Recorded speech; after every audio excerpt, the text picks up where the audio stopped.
So guys, ito yung ating estudyante for manual transmission. For final lang to. Hayaan natin siya mag-park ng parallel. Dito sa apat na stick na to. Yan.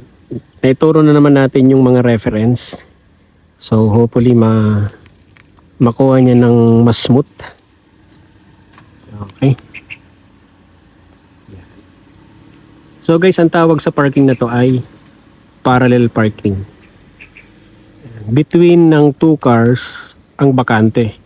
So ang gamit kasi natin ngayon ay mga stick. Ayan. So bumuelo lang siya kasi dapat yan ay naka-align yan eh.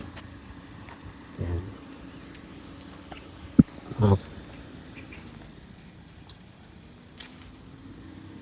Okay.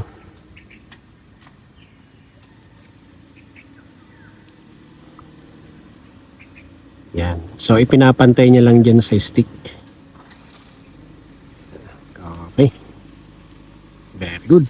Hopefully makuha niya ng mas maayos na hindi nai-hit ang apat na stick.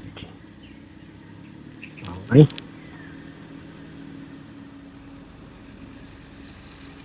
Nice. Guys, this is a manual transmission. So napakahalaga na nakokontrol dito ang clutch pedal para yung galaw ay hindi aggressive. Okay. Hopefully ma-shoot niya dito. Yun. Nice. Nice one. Okay. Very good.